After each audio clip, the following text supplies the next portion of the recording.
I'm looking for a word. Why am I at a loss for this word? It's a good thing you don't speak for a living. Forget it. You're no help whatsoever. And we welcome you into the Rally Studio, where we're here to talk about Fontana, the Auto Club Speedway. Oh, we're not here to talk about it. You know who's here to talk about it? Jimmie Johnson. You're a 5-time NASCAR Sprint Cup champion. And a 5-time winner at Fontana. Let's listen to Jimmie. Yeah, we had a chance to sit down with him at Hendrick Motorsports earlier this season. Jimmie Johnson, I was looking at your Auto Club Speedway stats, and it's kind of mind-boggling. 5 wins, a 5.1 finishing average. I mean, that's crazy. It is. That track has been so good to me.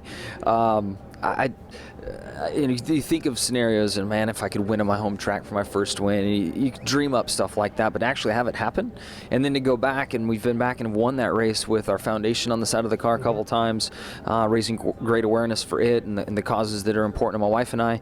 It's been amazing, you know. On top of the fact that I go home and I get to hit In-N-Out Burger, find some Mexican food, see some family and friends. In-N-Out, that's the key to your success at Fontana. And these burritos from my hometown taco shop. So it's just been great to go home and have that success there. You know, people tend to lump these downforce tracks together, but what is it about Fontana that maybe is unique, that's a little different than some of these other similarly styled tracks?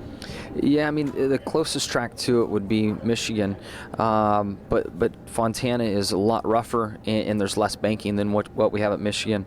And you know, it's I think evolved into a racy track now. When it was new and smooth, it maybe a little more single file than the fans like. But as it's aged, it's turned into a pretty racy track, and we're literally, you know, inches off the wall, burning around the top of that place. Obviously, when you're good at a racetrack, you know as a driver what you want the car to feel like there. Has that always been the case for you? And can you describe the feel that you're looking for out of your race car there? Yeah, that track, it's a tough compromise of things, because in turn one, the fastest line is down on the bottom, and there's less banking there than anywhere else. So in order to make the car turn there, you do things that really make it uncomfortable in 3 and 4, where you have more banking.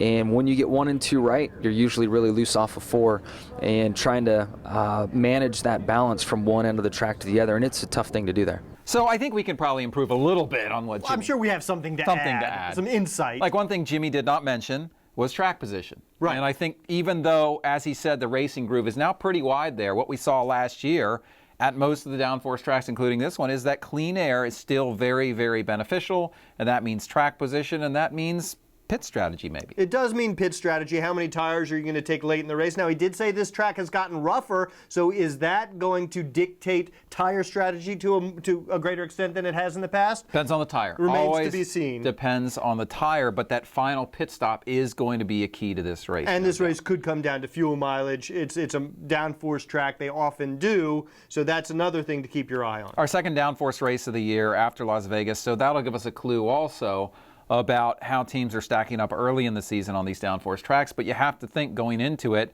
you're certainly going to be talking about Jimmie Johnson, you would think. Yeah. And you would think you'd be talking about the Roush cars. Absolutely. As well.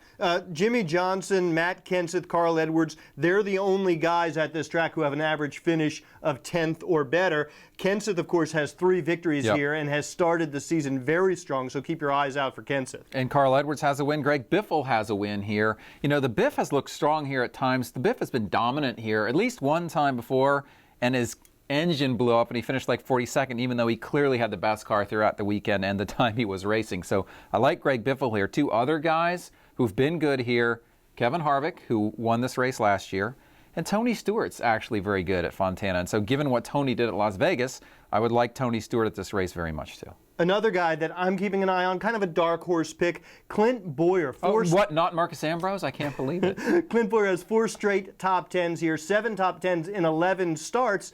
And let's face it, Michael Waltrip Racing did announce their presence in a big way last week at Bristol. It'll be interesting to see what Clint Bowyer does on this downforce track. Yeah, I agree. And if Michael Waltrip has kind of turned a corner or is making progress, and it certainly seems that they are, if you look at their place in the points, it absolutely seems that way, you would expect to see some strong, decent. I don't think Bowyer is probably a guy would pick to win this race going into it, although certainly he could.